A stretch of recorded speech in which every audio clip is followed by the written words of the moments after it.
In the middle of the canal that connects the North Sea to Amsterdam lies a small, hidden island with a rich, surprising story.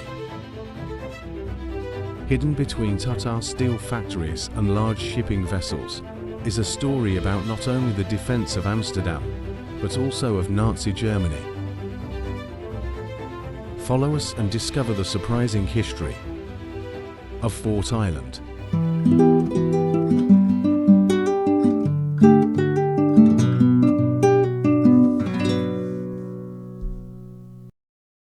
Welcome to Fort Island. Here, in the middle of the canal, and on the edge of the North Sea, a small village lies hidden under this fresh green grass, because here lies an underground bunker where more than 300 soldiers could live self-sufficiently. Let us guide you through this enormous underground structure that is much more complex than you might think at first glance. The story of this fort begins when the North Sea Canal was opened in 1876, giving Amsterdam open access to the North Sea. This was of course very important for the economic development of the city. But because this was also an opportunity for enemies to quickly invade Amsterdam, the Dutch House of Representatives decided in 1870 that the opening of the canal should have a defensive fort. When the fort was put into use in 1888, it was not yet an island, but was located on the northern mainland and was part of a large defense line around the capital, the defense line of Amsterdam.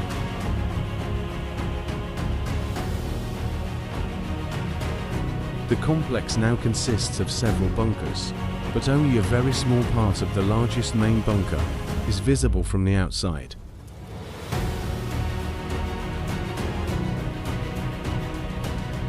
The main function of the fort was of course to stop enemy ships, and for that purpose this battery, with 5 24cm guns, was built facing the sea. They may look small on film, but the guns could hit ships up to 8 kilometers away, with about one shot every 4 to 5 minutes per gun. To experience just how enormous these cannons must have been, we need to take you inside the fort and reveal what other secrets lie hidden underground along the way.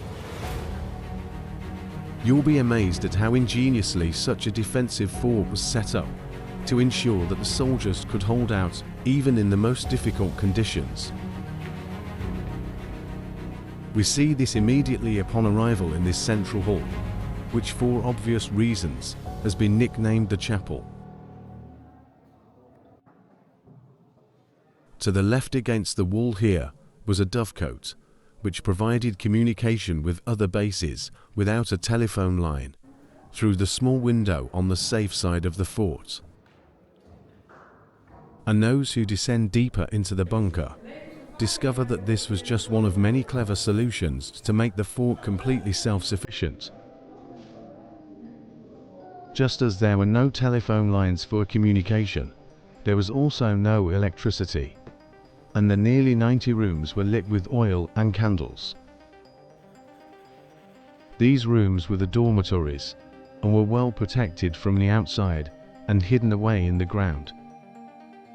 Nowadays they are rented out by an entertainment company as an original location for a company party or team building. But besides dormitories, of course, more was needed for the soldiers. That's why the fort also had a medical treatment room and a fully fledged sick bay. The doctor and 8 nurses had room for 12 patients in the 2 hospital rooms. And in room 111, a special granite floor was even installed to easily remove bodily fluids after operations. As you walk through the rooms, you'll notice that there is a fireplace-like niche everywhere, from which a dripping sound emerges. We need to look above ground again to learn how ingeniously this system worked. From above you can clearly see that the fort is now overgrown, but in 1888, there was only a thick layer of sand on top of the fort. The sand layer, more than a meter thick, provided extra protection against bomb impacts, but also served as a filter system from which thousands of liters of water slowly dripped into the bunker, ensuring that even in very dry conditions, there was water for the soldiers for weeks. And where there's water, there's bread. With the certainty that there would almost always be water, large quantities of flour were stored, and the soup kitchen was given its own bakery.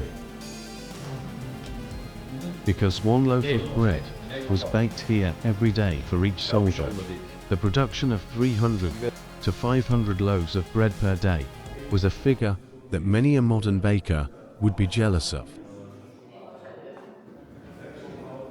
You will even find a real full-fledged laundry room in the fort, of course in addition to toilets and washrooms. And if you walk a little further, you will even find a military prison for soldiers who fought among themselves, or who were late reporting for duty after a night out in the village under the influence of alcohol. You can see how complex the living floor of such a fort was, but of course the most thought was given to the armament and defense of the fort. Deeply hidden on the ground floor were all the living areas. The second floor mainly housed ammunition storage areas, such as this room.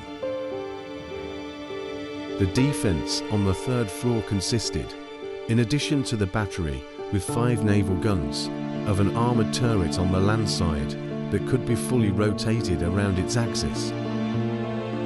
At the top of the turret, 2 smaller 15-centimetre guns were installed, which could also reach a range of 8 kilometres, but were mainly intended for defence. A special ammunition lift on the second floor brought the bullets smoothly and safely to the gun out of sight of the enemy. In addition, there were loopholes on all sides and machine guns to prevent attacking infantry from getting a chance.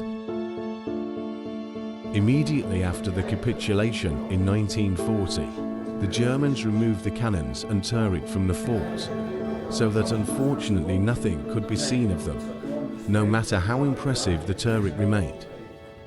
2 machine guns were positioned on the long side of the dry moat, and 1 floor up was a gun gallery with another 7 machine guns positioned in exactly the opposite direction. And with the battery of naval guns at the front, all corners of the fort were defended. Now that we are inside, you can see how enormous these cannons were, and you can also see the rails in the floor that allowed them to be turned. The cast iron armoured turret is a full metre thick, making it too heavy for the Germans to take with them in World War II.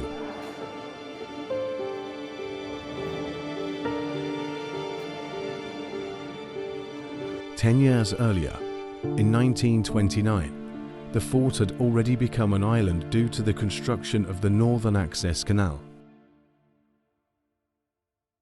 And although the Germans immediately removed the weapons for their own use in 1940, and the fort became an ammunition depot, this changed when the plans for the Atlantikwall were rolled out in 1942.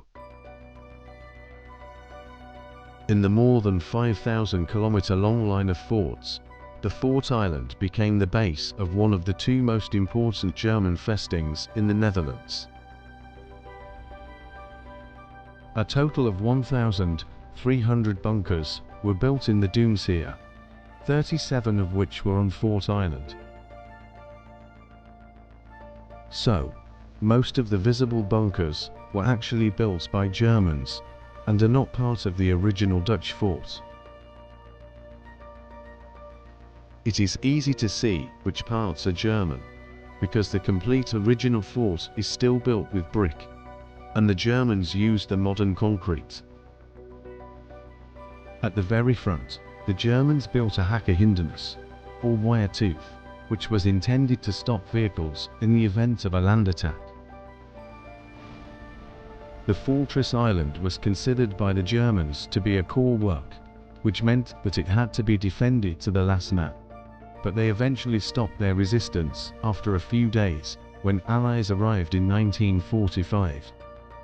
After the war, the fortress quickly lost its military value when the new era of the Cold War broke out, in which the enemy came no longer from the west, but from the east.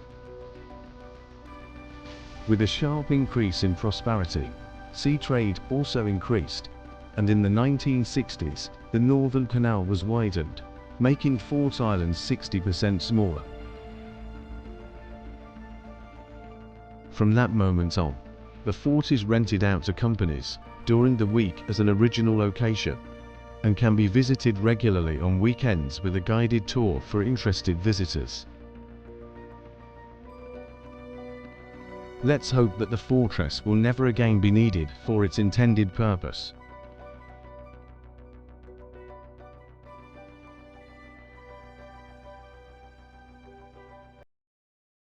Thanks for watching, and see you again in one of our next videos.